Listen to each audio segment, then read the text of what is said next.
De acuerdo con la Constitución, basado en un principio de división de poderes, pero también de control y balance, toda autógrafa de ley que apruebe el Congreso debe ser presentada al Presidente de la República para que éste proceda a su promulgación sobre la base de una evaluación previa de acuerdo con el mandato constitucional o también el mandato de las obligaciones internacionales, por lo cual el presidente ha ejercido esa potestad constitucional dentro del plazo de los 15 días para poder observar una ley y no promulgarla, remitiendo evidentemente al Congreso sus observaciones, ¿no? Las observaciones se basan fundamentalmente en que se ha afectado el principio de separación de poderes, dado que la ley, la autógrafa de ley que aprueba el Congreso, otorga una competencia a los directores de los penales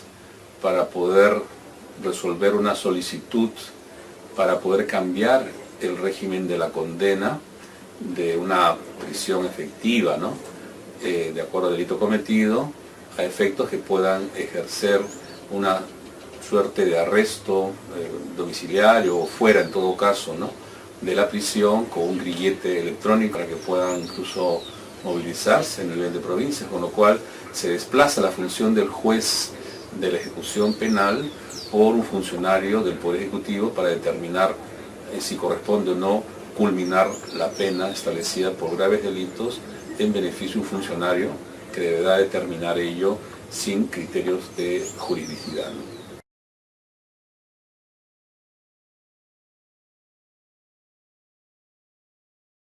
Yo creo que la observación que hace el Poder Ejecutivo está en el marco de la Constitución, a efectos de que no se invadan las competencias del Poder Judicial, ¿no?, en materia de ejecución de penas. Y ciertamente el Parlamento tiene la potestad de dictar leyes, pero estas leyes no pueden ser contradictorias con la Constitución. De ahí también que se pueda señalar que la Constitución establece un mandato de carácter internacional, según el cual los tratados y los derechos y libertades deben interpretarse de conformidad con el sistema de tratados y instrumentos internacionales, por lo cual la Corte Interamericana ha señalado también que en relación a penas que se otorgan, ¿no?, en caso de graves delitos de lesa humanidad, ¿no?, debe pues cumplirse, ¿no?, las mismas, claro, sin perjuicio de el respeto también de la dignidad de la persona que cumple la pena en las condiciones de carcelería, de trato, ¿no?, de salud, lo que corresponda, pero eso no exime de que el principio es, en primer lugar, del cumplimiento, como lo ha hecho en una resolución la Corte Interamericana del mes de marzo de este año, estableciendo ciertos estándares por lo cual quienes han sido condenados, en este caso concretamente el expresidente Alberto Fujimori, se deba cumplir, ¿no?, la condena, salvo pues que acredite de manera razonable y objetiva un grave estado de salud que afecte gravemente la salud y la vida, y que esta ley del Congreso, de una suerte de ejecución de la pena con carácter humanitario, en el fondo también está siendo una ley con nombre propio, ¿no? Eso a la vista pública ha sido el argumento fundamental por el cual se ha dictado esta ley según la versión de la iniciativa que tuvo la congresista fujimorista, lo cual es atentatorio contra los principios elementales de un Estado democrático en el cual todos somos iguales ante la ley, y encubrirlo a través de una regulación legislativa que distinga personas mayores de tal edad, ¿no?, en caso de mujeres o tipo de delitos, no es otra forma más que falsear la Constitución, produciendo lo que se llama un fraude a la Constitución. Por eso creo yo también que esas leyes con nombre propio nos recuerdan la ley de la reelección presidencial de 1996, en la cual no se decía sino que el candidato que esté en la presidencia no esté impedido de volver a postular, siendo que el único presidente en esa época que podía postular era el entonces presidente Fujimori, con lo cual esta nueva ley evidentemente es una ley que, si no es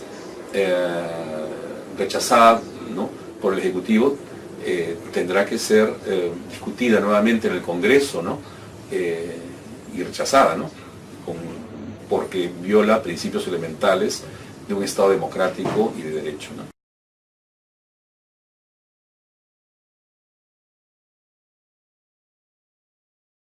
ha sido público, ¿no? Que la iniciativa de la ley ha sido originada para liberar, ¿no?, a Alberto Fujimori, luego que el juez supremo de la causa de la Cantuta ordena que sea internado, ¿no? Y una ley entonces se dicta contra una sentencia para beneficiar a una persona dándole un manto de generalidad. Y en esa medida, claro, hay una afectación que incluso ha llegado a que no se pase por comisión de justicia ni constitución, que tampoco haya habido un debate, digamos, sobre la base de dictámenes en el pleno del Congreso, sino que se haya exonerado, inclusive, de una doble votación, como ocurre con las leyes, ¿no? Es decir, ha habido todas las violaciones que una mayoría parlamentaria, a veces cuando se extralimita en el uso de estas facultades, que no son de carácter urgente, mucho menos, ¿no?, sino en beneficio de una persona, pues producen lo que en la doctrina se llama una dictadura parlamentaria, con lo cual, evidentemente, por donde se pueda mirar, esta ley no ha sido discutida, ha sido avasalladoramente impuesta, y en ese sentido debe regresar a un debate, en todo caso, no solamente parlamentario, porque ellos son simplemente funcionarios al servicio del pueblo, sino un debate público, ¿no?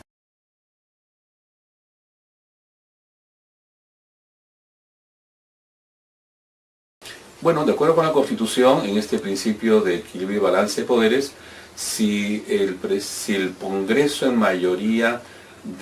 rechaza las observaciones, si mantuviera una actitud tosuda, ¿no?, digamos, impertérrita, ¿no?, de no reflexionar, ¿no?,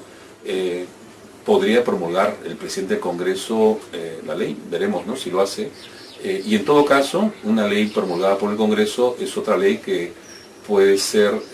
deducida de su inaplicabilidad mediante el control difuso, en la medida que hay un procedimiento en curso a nivel penal de ejecución de sentencia. La experiencia del año 96 fue que, dando una ley de amnistía, por ejemplo, para impedir el juzgamiento de los militares del caso precisamente Barrios Altos y La Cantuta, una jueza y declaró inaplicable esas leyes de amnistía, y el Congreso, pues de manera obcecada, volvió a dictar una ley prohibiendo a los jueces de hacer control difuso, ¿no?, lo cual fue una barbaridad, ¿no?, que finalmente la Corte Interamericana en el año 2001 puso fin con la sentencia en el caso Barrios Altos, ¿no?, entre otras. De modo tal de que el presidente de la República también puede, de acuerdo a la Constitución, tener la iniciativa para demandar su inconstitucionalidad ante el Tribunal Constitucional, y los jueces penales de la causa, como digo, a pedido de parte o mediante una acción de oficio, declarar su inaplicabilidad por la violación a la Constitución y al sistema interamericano.